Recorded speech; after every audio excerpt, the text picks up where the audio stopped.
Olá, boa tarde para Luanda. Dr. Tussamba, a minha primeira pergunta é: há um roteiro de Luanda, foi mediado, as partes comprometeram-se, mas acabaram por violar. Porquê que há esta desconfiança, por assim dizer, que leva a que este roteiro, que foi acordado pelas partes, seja depois violado a seguir? Bom, mais uma vez, boa tarde, a partir de Luanda. Primeiro, nós precisamos analisar quais são as partes que acordaram de facto este cessar-fogo. Muitas vezes nós chamamos atenção a este elemento porque achamos que é extremamente fundamental. Enquanto um processo de mediação ou de negociação, é fundamental se considerar todas as partes que, de facto, fazem parte deste mesmo processo. Permitam-me aqui a redundância. E nós temos assistido muitas vezes, apesar do grande esforço de Angola a mediar esse conflito através do presidente João Lourenço, mas falta aqui um elemento fundamental, que é convidar o M23 para fazer parte deste processo. Porque as relações internacionais, hoje por hoje, não estudam apenas as organizações ou Estados, mas também estudam autores que de facto influenciam os governos. O M23 é de facto um ator fundamental para o término deste conflito no leste do Congo Democrático. Infelizmente, o M23 tem reclamado muito a sua presença nas mediações e não tem sido chamado a esta mesa. Ou seja, quando nós olhamos, sobretudo, a questão dessas acusações que se faz ao Ruanda, apesar de que muitos Uhum, elementos indicam claramente a intervenção do Ruanda, aliás, isso nós olhamos, a zona em que liga, de facto, o Ruanda e o Congo Democrático, e vamos conseguir perceber que há um desenvolvimento comparando com a zona do Congo Democrático, onde de facto tem muita riqueza, mas é um povo muito pobre. E a Uganda uhum. de facto vai beneficiando muito deste elemento. Penso que é este facto que tem faltado neste processo para que de facto consigamos ter o cumprimento, sobretudo, do cessar-fogo que muitas vezes se acorda. Doutor Tussamba, um comunicado da Presidência diz que o Presidente João Lourenço condena e repudia veementemente as ações irresponsáveis do M23 e dos seus apoiantes, que põem em causa todos os esforços e progressos realizados no âmbito do processo de Luanda. E eu perguntava-lhe, doutor, qual é que pode ser o impacto? Qual é que poder diplomático tem Angola para conseguir fazer avançar este processo e, de alguma forma, contribuir para a solução ou encontrar-se uma solução viável que as partes aceitem?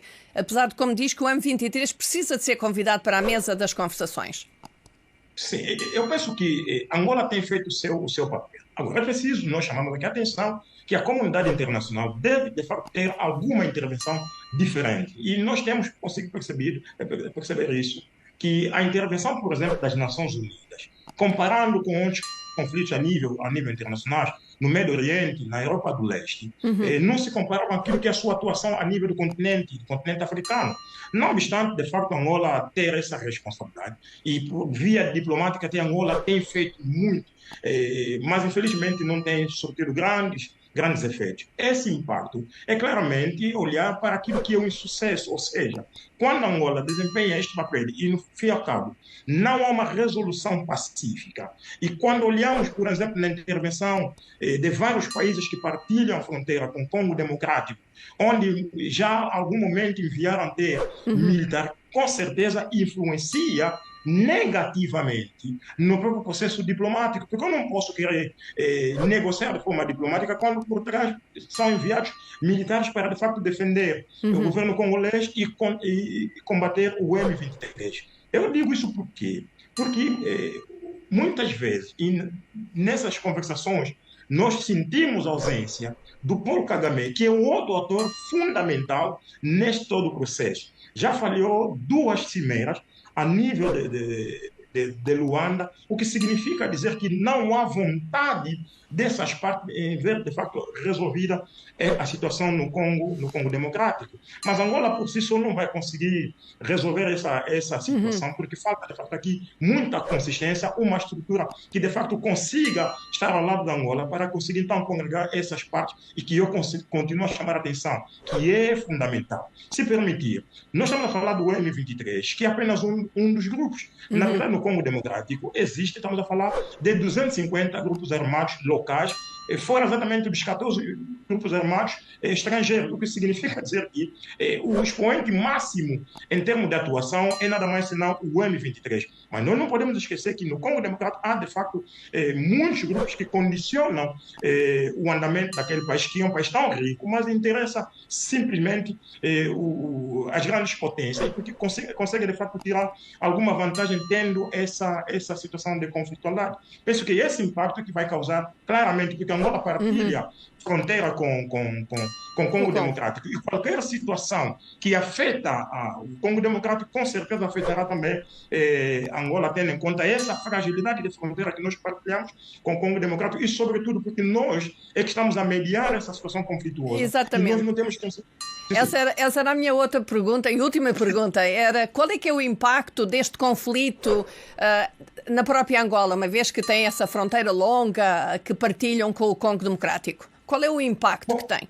Bom, qualquer situação, podemos falar, por exemplo, dos refugiados, que podem sair daquela localidade para buscar de facto, a segurança no nosso país, que é muito normal numa situação como essa, mas a situação humanitária é fundamental e nós partilhamos a fronteira com o Congo Democrático, com certeza, qualquer situação para nós também passa a ser uma ameaça e é fundamental que as Forças Armadas angolanas tenham atenção a esse elemento, porque qualquer situação que não correr bem a nível do Congo Democrático, ainda mais com esses rebeldes, com certeza poderão encontrar Angola como sendo esse refúgio para então invadir as nossas fronteiras e com certeza vai ameaçar a nossa segurança. E é fundamental que nós olhemos com bastante atenção, sobretudo porque nós estamos a desempenhar um papel e que muitas vezes o M23 vai condenar. Há um comunicado do líder do M23 que chama atenção neste quesito, que nós precisamos ser chamados à mesa de negociação. E quando passa essa mensagem, está passando a mensagem claramente